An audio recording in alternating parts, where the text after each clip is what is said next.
사도행전 9장 10절에서 19절 말씀을 통해 세상은 벌이라고 할 때 하나님은 고쳐서 쓰신다라는 제목으로 하나님 말씀 증거하도록 하겠습니다. 세상은 벌이라고 할 때 하나님은 고쳐서 쓰십니다. 나를 알아주는 사람을 만나면 참 좋습니다. 중국에요, 예양이라는 선비가 있었습니다. 예양은 다른 왕 밑에 있을 때는 크게 주목받지 못했는데요, 그가 지백이라는 왕을 만나고 나선 그 지백이 예양을 굉장히 귀하게 대접했습니다. 이런 지백이요, 전쟁 중에 이제 적국의 조양자라는 사람 손에 죽고 그의 후손도 모두 죽임을 당했어요. 그러니까 이 지백을 따르던 사람들도 다 자기 살 길을 찾아서 떠난 겁니다. 그때 예양만 혼자서 지백에 복수를 하겠다고 조양자를 찾아갑니다. 비록 복수는 실패했고 조양자 손에 붙잡혔거든요. 그때 조양자가 묻습니다. 그대가 섬기던 다른 왕들이 죽었을 때는 복수하지 않더니 왜 지백의 복수에는 목숨을 거는가? 그 말을 들은 예양이 이렇게 이야기를 합니다. 그 전에 섬기던 왕들은 저를 보통 사람으로 대접했으므로 저도 보통 사람으로 그들에게 보답했을 뿐입니다.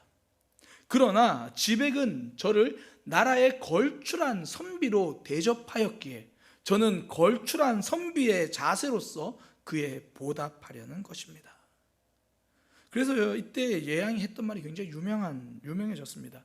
여인은 자신을 사랑해주는 이를 위하여 화장을 하고 선비는 자신을 알아주는 사람을 위해 목숨을 건다. 자신을 알아주는 사람을 만날 때 사람은 빛이 납니다. 요즘 트로트 가수 중에 박군이라는 가수가 빛이 납니다. 그 사람의 노래 혹시 아시나요? 한잔해.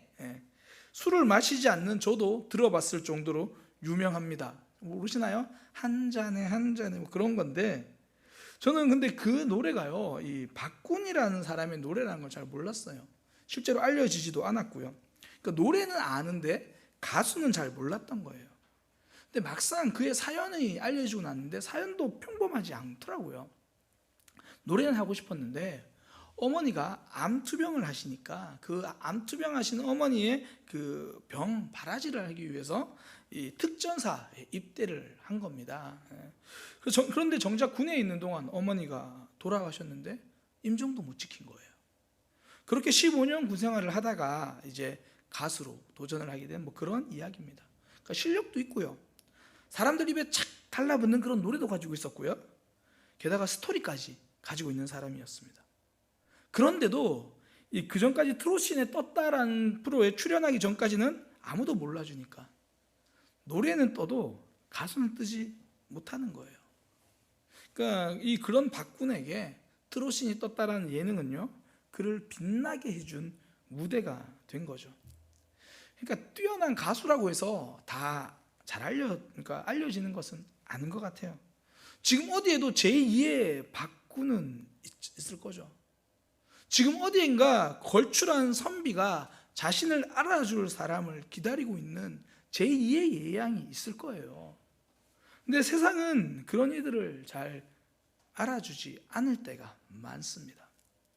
알아주지 않는 것뿐만 있는 게 아니라 알려졌다가 하더라도 한 번에 매장되어 버리는 경우도 많죠.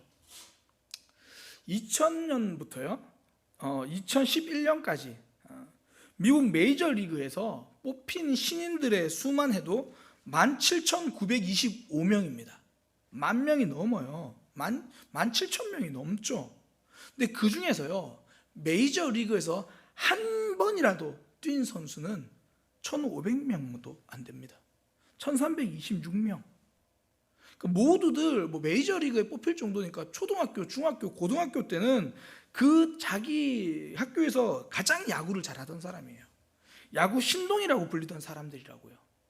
그런데 제대로 실력을 꽃피운 선수는 10%도 안 되는 거예요.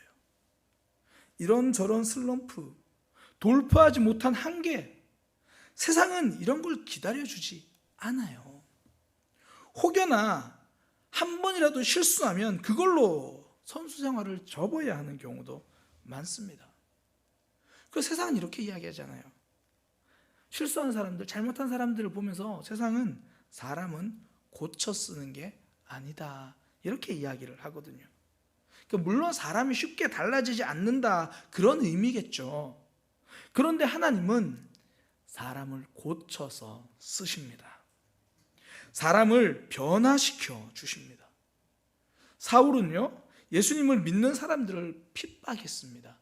최선을 다해서, 열정을 다해서 사람들을 핍박했습니다. 그런 사울이 과연 달라질 수 있을까? 그러니까 사람들 눈에는 불가능해 보이죠. 달라지지 않을 것 같습니다. 그런데 하나님은 사울을 그냥 버려두지 않으시죠. 그를 찾아오셨고요, 하나님의 사람으로 만들어 주십니다. 사실 삭개오도 그런 같은 케이스잖아요. 사람들에게 세금을 걷던 사람, 다른 사람을 괴롭히는 것이 익숙한 사람이에요. 그러다 보니까 미움받는 것에도 익숙합니다. 그러니까 이렇게 미움받는 데 익숙한 사람들은요, 자신을 누가 받아주거나 이해해주거나 자신의 이야기를 들어주면 오히려 그걸 더 어색해합니다. 제가 지난주에 이 장발장 이야기를 좀 했잖아요. 이 장발장이 감옥에 나와서 그는 전과자라는 그 뜻하는 황색 통행증을 가지고 다녀야 했거든요. 근데 그 황색 통행증 때문에 여인숙에 가도 재워주질 않는 거예요. 술집에 가도 황색 통행증 때문에 전과자라는 것 때문에 받아주지도 않는 거예요. 추운 겨울에 잘 데가 없으니까 나중에는 감옥에 갑니다. 저 다시 감옥에 들어갈 테니까 재워주면 안 돼요. 감옥에서도 받아주지 않습니다. 그러다가 이제 마리엘 주교를 찾아가는 거거든요. 근데 마리엘 주교는 자신을 집으로 들어오게 하는 것은 물론 준비하고 있던 저녁 식탁에 수저를 한 벌 더 준비하라고 이야기합니다. 그렇게 초대해 주는 거죠. 그럼 마리엘 주교를 보고 장발장이 놀라서 이렇게 말합니다. 제 말을 못 들으셨나요? 저는 강제 노동을 한 죄수입니다. 네, 식사하시죠. 황색 통행증을 보여줍니다. 보시다시피 황색이에요, 황색. 어디를 가도 저를 쫓아내는데 유용했던 황색 통행증입니다. 정말 저를 받아주실 건가요? 배척받는 데 익숙했던 장발장은 배려받는 것에 어색했습니다. 왜 자신들에게 잘해주는 사람에게도 유독 쏘는 것처럼 그런 반응하는 사람들이 있고, 자신에게 친절하게 대해주면 괜히 농담처럼 그것이 아니라고 이렇게 부인하는 모습들, 배려받는 게 어색해서 그래요. 삭개오의 삶이 그랬을 거예요. 사람들의 따가운 시선을 받는 것에 익숙한 거죠. 사람들이 뒤에서 이렇게 말했을 거예요. 저렇게 살다가 죽을 거야. 누가 저 사람이랑 함께 하겠어? 평생 저렇게 혼자 살 거야. 그런 삭개오에게 예수님은 이렇게 말씀하십니다. 내가 오늘 너의 집에 들어가겠다. 사람들은 따가운 시선으로 그를 볼 때 예수님은 따뜻한 시선으로 삭개오를 보셨습니다. 삭개오는 사람들 마음속에서는 버려졌지만 예수님은 그를 품고 계셨습니다. 새롭게 만들어 주시는 거죠. 세상은 버리라고 말할 때 하나님은 그 사람을 고쳐 쓰시는 거예요. 그 사람의 과거에 집중하지 않으신다라는 이야기입니다. 십자가에 달려서 그 십자가 위에서 예수님을 믿은 강도, 그는 자신의 모습이 부끄러웠거든요. 지난 삶이 후회가 되었거든요. 그렇게 이야기하잖아요. 우리는 이곳에서 죽어 마땅한 존재지 않냐. 자신의 지난 과거를 후회합니다. 그런데요, 정말 놀라운 것은 예수님은 그에게 과거에 대한 말씀은 한마디도 하지 않으셨습니다. 대신 오늘을 이야기하시죠. 오늘 네가 나와 함께 낙원에 있을 것이다. 나 자신은 지난 과거에 집중하고 있을 때 예수님은 오늘 우리와 동행하는 삶을 만들어 가시는 거예요. 하나님은 그 사람의 과거에 집중하지 않으십니다.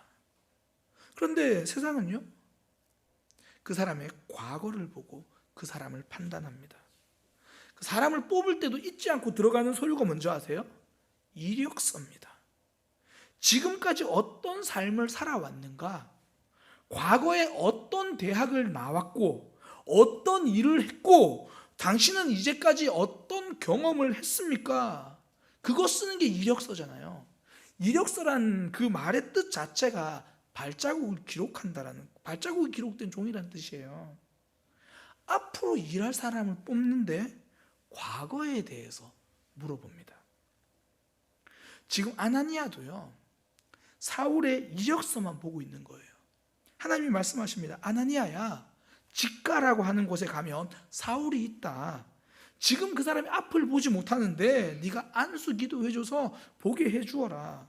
그때 아나니아는 하나님 앞에 사울의 이력서를 펼치는 거예요. 하나님, 이 사람 이력서 좀 보세요. 예루살렘에 있을 때 성도들을 박해했던 사람입니다. 이전에 박해 경력이 있는 사람이에요. 그것이 끝이 아닙니다. 이곳 다메섹에서도 예수 믿는 사람을 잡으려고 대제사장에게 허락까지 받아서 온 사람입니다. 최근 이력 보세요. 이 사람 탈락입니다. 하나님은 가서 기도해 주어라고 말씀하시는데도 과거의 발조차인 이력서를 보고 거절하는 거예요. 사람들이 언제 하나님의 말씀을 거절하는지 아십니까? 자신의 과거 이력서를 붙들고 있을 때입니다. 너는 지금부터 중보기도자가 되어라. 하나님, 저는 지금까지 기도와 거리가 먼 사람이었는데요. 과거의 삶을 이야기하는 거예요. 너는 지금부터 영혼을 섬기는 사람이 되어라. 하나님, 저는 지금까지 제 신앙 하나 일으켜 세우기도 힘든데요. 지금까지 내 모습에만 매달려 있는 거예요. 과거의 내 모습만 보고 지금 하나님의 말씀을 거절하는 겁니다. 모세가 하나님의 말씀을 거절했을 때도 그 이유가 전부 자신의 과거 이력이에요. 너는 가서 이스라엘 백성들을 애굽에서 이끌고 나오라. 그때 모세가 뭐라 그러냐면, 하나님, 그들은 제 말을 안 믿을 건데요. 모세가 이전에 다투고 있던 이스라엘 백성들에게 가서 중재했을 때 그들이 모세 말을 듣지 않았거든요. 그러니까 모세는 과거에 외면당했던 그 경험이 있는 거예요. 그 과거 이력을 이야기하면서 하나님의 말씀을 거절합니다. 그리고 하는 말, 하나님, 저는 말도 잘 못하는 사람입니다. 지금까지 다른 사람 제대로 설득해 본 적도 없는 사람입니다. 계속 과거 이야기를 하면서 거절하고 있는 거예요. 하나님은 모세에게 과거 이야기를 하지 않으십니다. 그의 이력서는 찢어버리시는 거예요. 실패한 사람은 찢어버리십니다. 그리고 모세에게 하시는 말씀, 내가 너를 붙들고 있다. 내가 너와 함께 새로운 이야기를 써내려 가겠다. 이제 가라. 내가 내 입에 함께 있어서 할 말을 가르치리라. 나의 이전 모습 보지 말고 하나님을 보라고 말씀하시는 거예요. 믿음은 과거의 나를 보는 것이 아닙니다. 나에게 지금 말씀하시는 하나님을 보는 겁니다. 과거만 보면 말씀을 거절하게 되거든요. 그러나 오늘 말씀하시는 하나님을 보면 아멘할 수 있는 힘이 생깁니다. 아나니아 보세요. 사울의 과거 모습만 볼 때는 말씀 앞에 머뭇거렸잖아요. 그때 하나님은 계획을 이야기하시는 거예요. 내가 사울을 전도자로 세울 것이다. 내 말을 들은, 그 말을 들은 아나니아는 더 이상 거절하지 않고요, 사울에게 가서 기도해 줍니다. 과거를 볼 때는 거절했는데 지금 말씀하시는 하나님을 보니까 아멘할 힘이 생기는 거예요. 지금까지의 내 모습을 보지 않고 지금 말씀하시는 하나님을 볼 때 아멘하는 삶이 될 것입니다. 저는 목회를 하면서요, 여러 사람들을 참 많이 만납니다. 어떤 분은 잘할 수 있다는 생각에 씩씩하게 아멘하는 분들도 보았습니다. 그런데 진짜 힘들고 어렵고 할 수 없을 것 같은데 단지 말씀이라는 이유로 아멘을 붙들고 있는 분들도 보았습니다. 씩씩하게 아멘 하시는 분들을 볼 때도 기대가 되지만요, 두려움 속에서 아멘을 붙들고 있는 분들을 볼 때도 기대가 됩니다.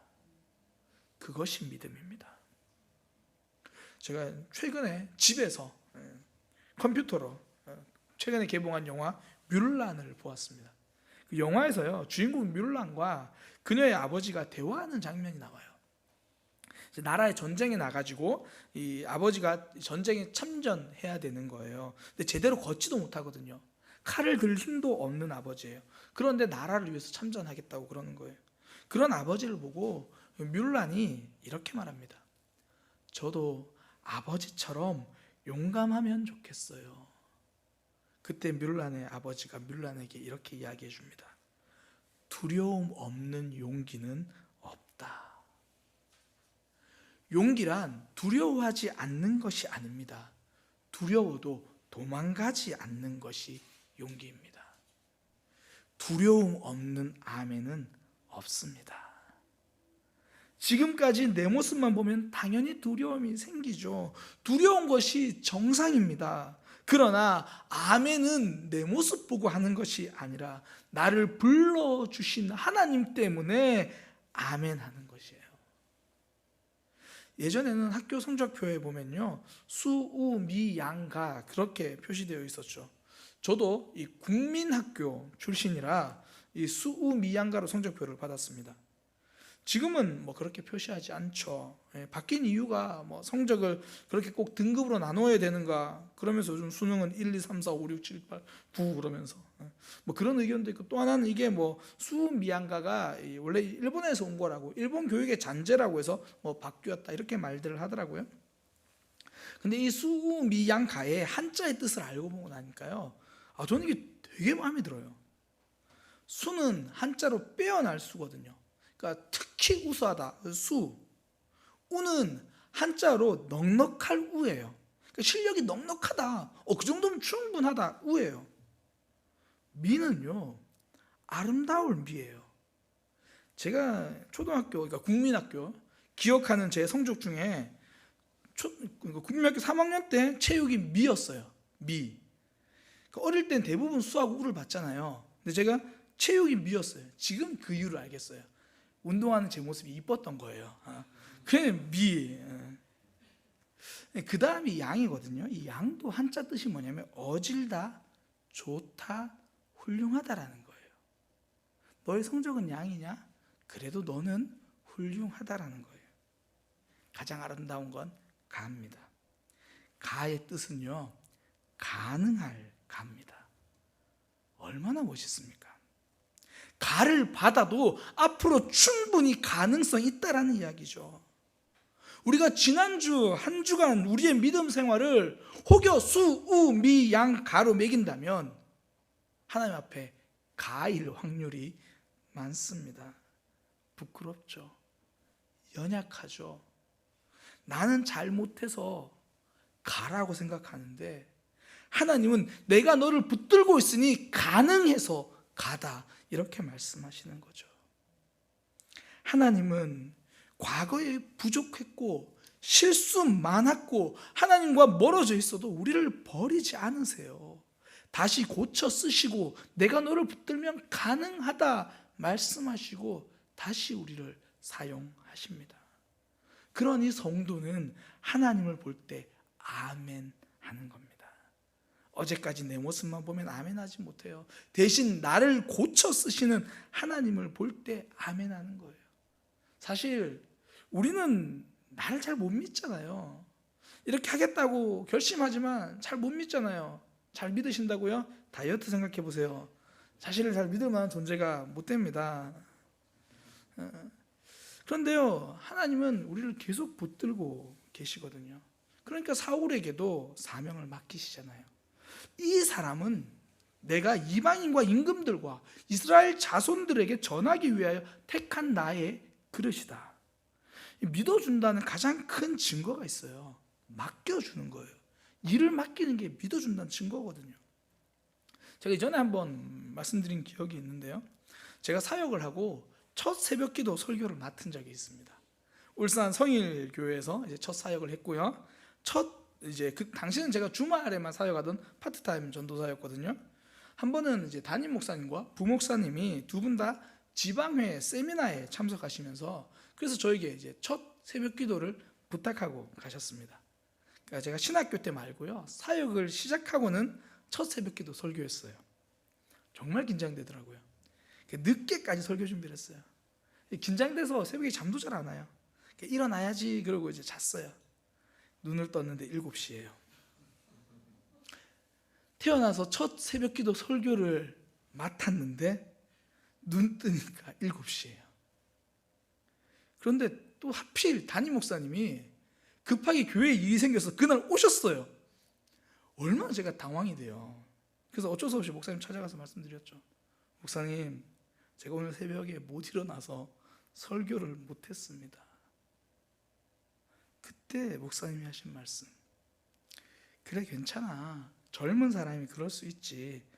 그러면 내가 급한 일 때문에 오긴 했지만 내일 새벽 기도 설교를 박 전도사가 다시 해. 준비한 설교 있지, 그거 내일 해. 실수한 젊은 사역자에게 만회할 수 있는 기회를 맡겨주시더라고요. 잘할 수 있다고 믿어주신 거예요. 그때 만약에 목사님이 저에게 다시 맡기지 않고, 쟤는 새벽 기도뿐 아니라 다른 설교 제대로 못해, 책임감이 없어, 그렇게 설교를 맡겨주시지 않았다면 제가 이렇게 많은 사람들 앞에서 떨지 않고 설교할 수 있었을까요? 지금 하나님께서 사울에게 복음 전도를 맡기셨거든요. 그것도 어제까지 박해하던 사람에게 이제 복음 전도를 맡기신 거예요. 이건 진짜 말이 안 되는 선택이거든요. 어제까지 금융 사기범이었는데 그 사람은 오늘 은행 직원으로 채용한 것과 같은 거예요. 실제로 이런 사례가 있었던 거 아세요? 금융 사기꾼을 FBI 금융 담당 직원으로 채용한 일이 한 분 있습니다. 그 프랭크 에버그네일 주니어라는 사람인데요. 이 사람은 16살 때부터, 그러니까 이 사람들은 확실히 달라요. 16살부터 사기를 치기 시작해서 16살부터 21살까지 5년 동안 전 세계 26개 나라를 다니면서 가짜 수표를 만들어서 사기를 쳤습니다. 그리고 잡혔어요. 12년형을 받았는데요.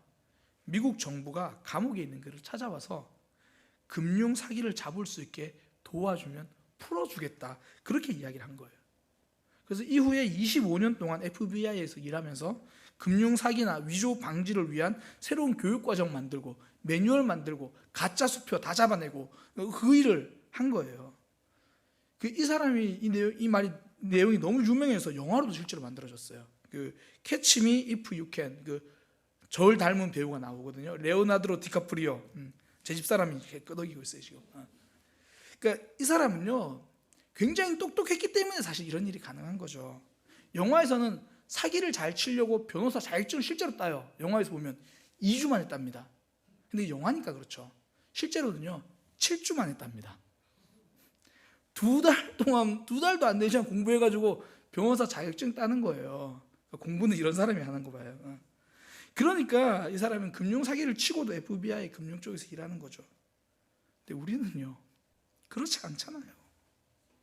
그런 능력도 없고 그런 실력도 없고 부족하고 연약하고, 하나님이 사명 맡기시면 늘 넘어지는 게 더 익숙하고, 그런데도 하나님은 또 우리에게 사명을 맡겨주십니다.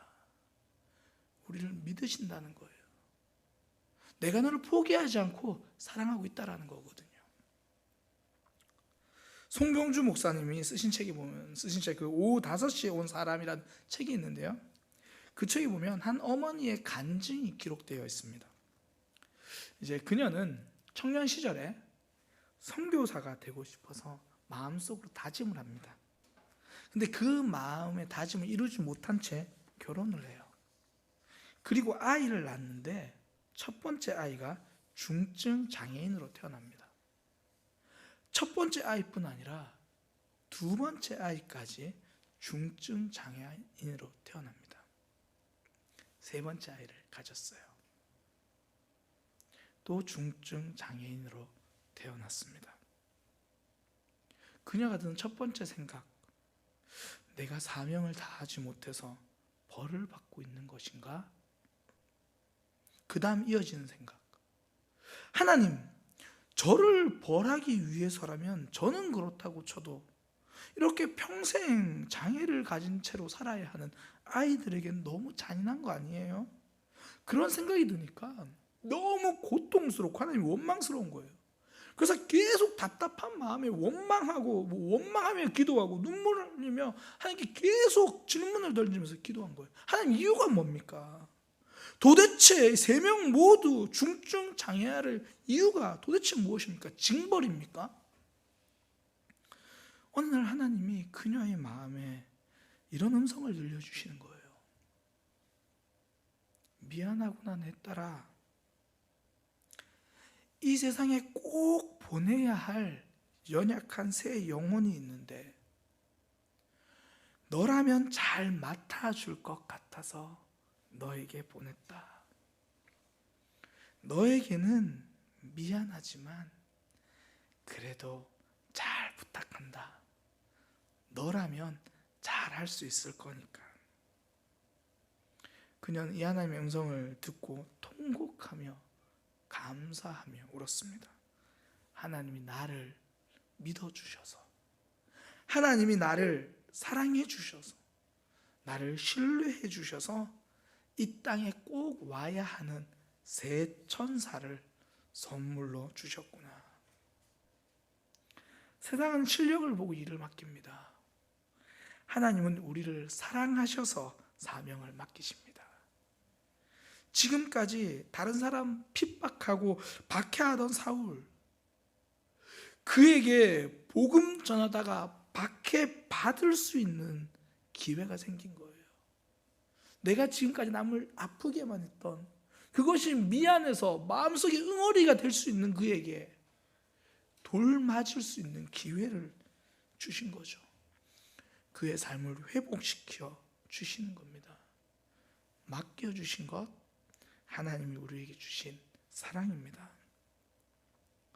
예수님을 부인하고 갈릴리로 도망갔던 베드로에게 예수님이 찾아가셔서 물으시잖아요. 요한의 아들 시몬아, 네가 나를 사랑하느냐? 그렇다면 내 어린 양을 먹여라. 요한의 아들 시몬아, 네가 나를 사랑하느냐? 그러면 내 양을 먹이라. 요한의 아들 시몬아, 네가 정말 나를 사랑하느냐?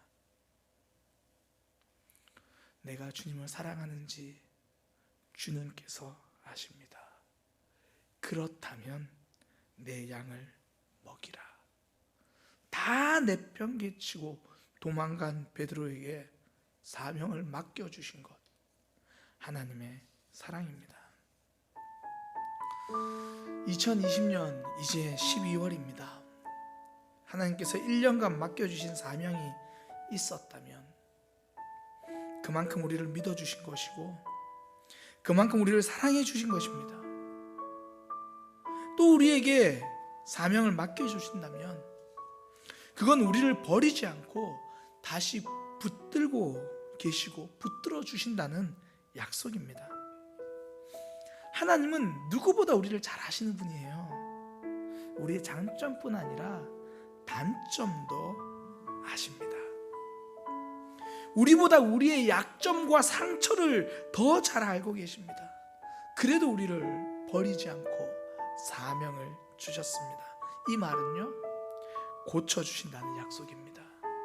붙들어 주신다는 약속입니다. 세상은 부족하면 버립니다. 실패해도 버립니다. 외면하고 무시합니다. 그러나 하나님은 붙들어 주십니다.